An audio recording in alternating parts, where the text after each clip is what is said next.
sitting by the road, looking for a ride home. It was milepost 12, and I was all alone. Sun beating down on the back of my neck. Oh Lord, let me find a peaceful place to rest. I was too far from home, I gotta get back to Oregon. Too far to roam, trying to get back to Oregon.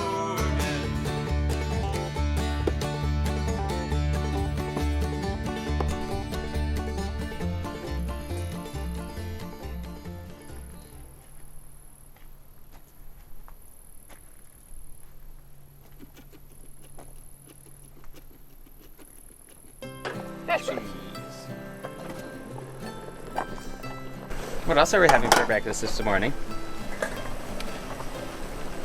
Everything we didn't eat on the trip so far. And huevos rancheros. We are eating everything. Literally. Everything. Including Jeff.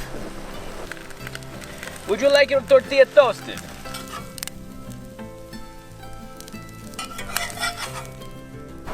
Tortilla wrapped around some egg and cheese and MSG. Running eggs. Supposed to have huevos rancheros this morning. And I told them I didn't know how to make huevos rancheros. And they asked me to make it anyway. And then got mad at me when I didn't make huevos rancheros.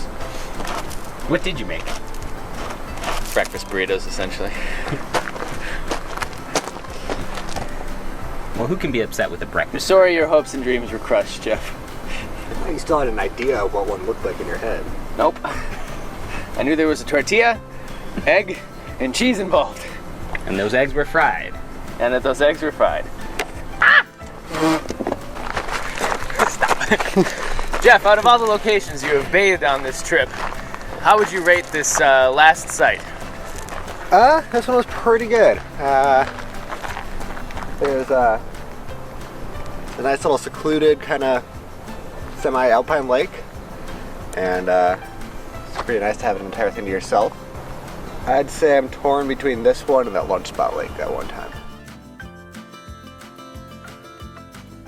We enjoyed a slow morning.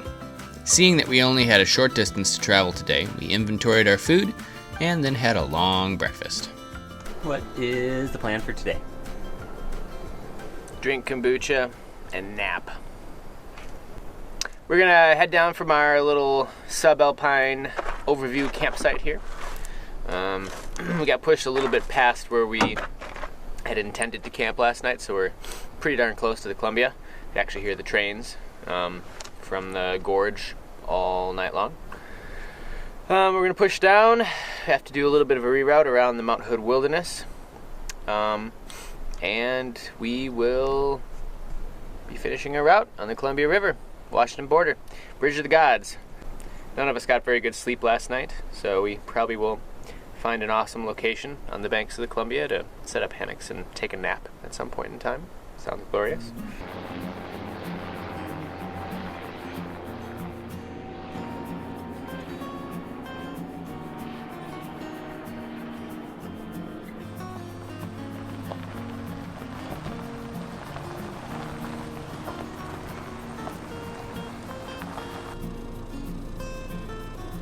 Another locked gate stopped us from getting to our first stop of the day, Mount Defiance. Got a gate up ahead of us on the road, and then another road that's been turned into a hiking trail. So just reroutes, little challenges.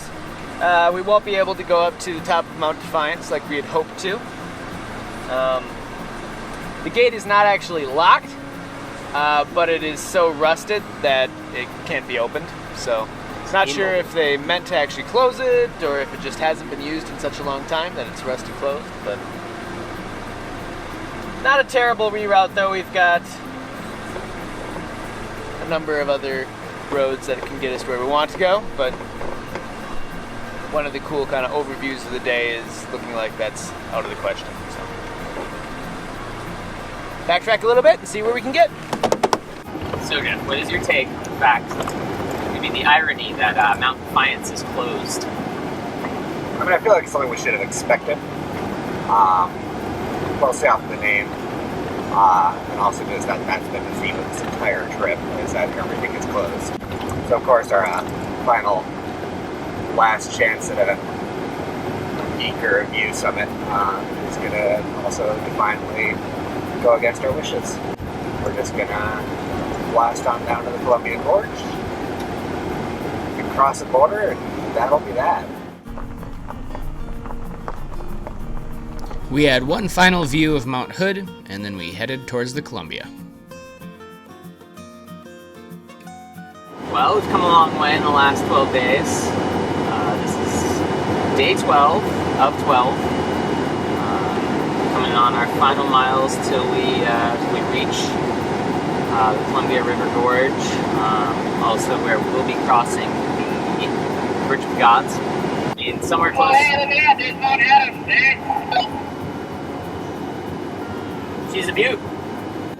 That's the mountain Andrew. Yeah, so in the last 12 days, we've come somewhere near 800 miles from the California-Oregon border up to what we're about to cross at the Washington-Oregon border. We'll actually get the official word on mileage pretty soon now. Our original estimated route was right at about 800 miles.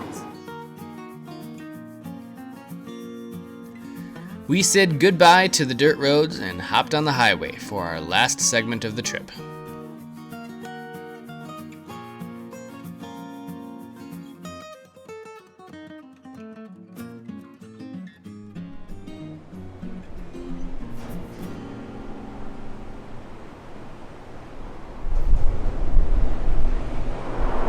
Well, gentlemen, where are we? This is Columbia River right here. And this giant steel structure that you just saw is Bridge of the Gods. It does not look very godlike to me, but maybe we'll see some while we're on top of it. We're still in Oregon right now, but if you look right across the bridge there, that shoreline right there is Washington. Find some berries. I did find some berries. What kind of berries did you have today? Found some blackberries. Blackberries always make the day better. This mural kind of captures the history. Starting off on the left here with the Native Americans who had a lot of kind of religious value towards this river. It's a prime fishing ground as well as a navigation point for them. And continued to be up until the Army Corps of Engineers decided to dam up the river, basically flooding out all the whitewater spots that the natives would use for fishing grounds. Kind of destroyed that entire way of life for them. And it kind of moves on to the right, capturing the steamboat industry and just the usage of it. Alright, our levels are good again. Where it starts to show kind of the usage of watercraft coming up and down it now that it was flooded and this level is controlled to allow for navigation, similar to the way that happens to a lot of major riverways, including the Mississippi. And then kind of goes down to captivate the bridge itself and the lock system that's used to send goods up and down. Now I feel like the most interesting part of this mural is actually hidden around the corner over here, where it depicts a lot of the native species existing on this river, including eagles, wolves, bears, bobcats, and of course, Bigfoot. All the vital specimens that keep the ecosystem sustainable around here. So Bridge of the Gods behind us is the crossing point where the PCT crosses over the Columbia River and starts the Washington section. Cool little history about the bridge. It's one of the original big bridges that crossed the Columbia. One of the biggest trestles in Oregon as well. And even more impressive is just this section of the Columbia itself. The Columbia River basically pushed its way right through the mountains, creating this giant gorge that we're in right now, the Columbia River Gorge. And it all happened relatively fast.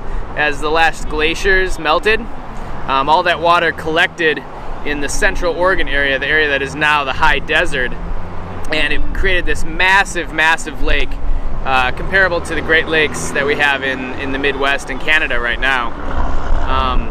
And over time, just that water eroded the mountains, eroded the Cascade Mountains, and eventually broke through. It just punched its way all the way through the Cascade Mountains here and created this gorge. And the lake that took, hundreds of thousands of years to build up and collect all that water drained in a relatively quick amount of time. And all that rock and sand and debris that it carried with us are now make big islands, big fertile islands down near Portland, in kind of a big delta area where the Columbia hits the Willamette River. So a pretty impressive geological spectacle here, looking down the canyon. Another interesting fact about this area is it's one of the best windsurfing areas in the country. So a lot of folks will come to Hood River and the Columbia Gorge here and windsurf because there's almost constant winds blowing up the gorge, so blowing off the ocean up the gorge, and it makes for an awesome area to windsurf. But yeah, we'll be crossing over the Bridge of the Gods here soon, getting our last little take of the expedition, and then cruising back to Hood River to have some lunch.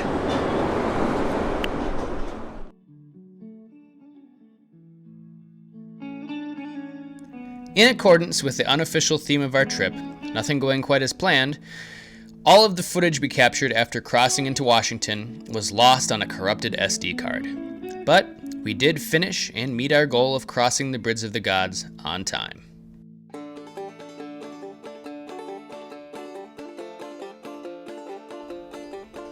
This was an amazing first expedition, and we learned a lot for future endeavors. We hope to complete the entire Cascade Overland route from Mexico to Canada in the next few years.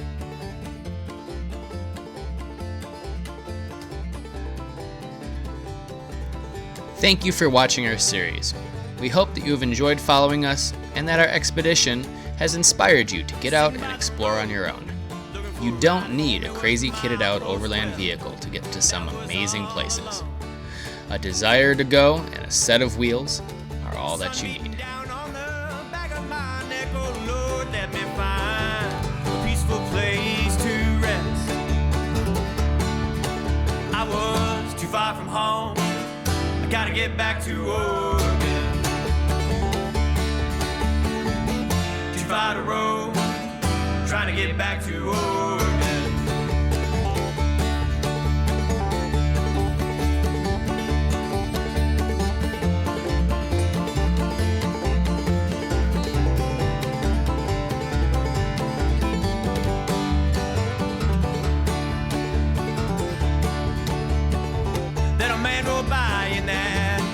Truck, he said, son, where you going? Up north.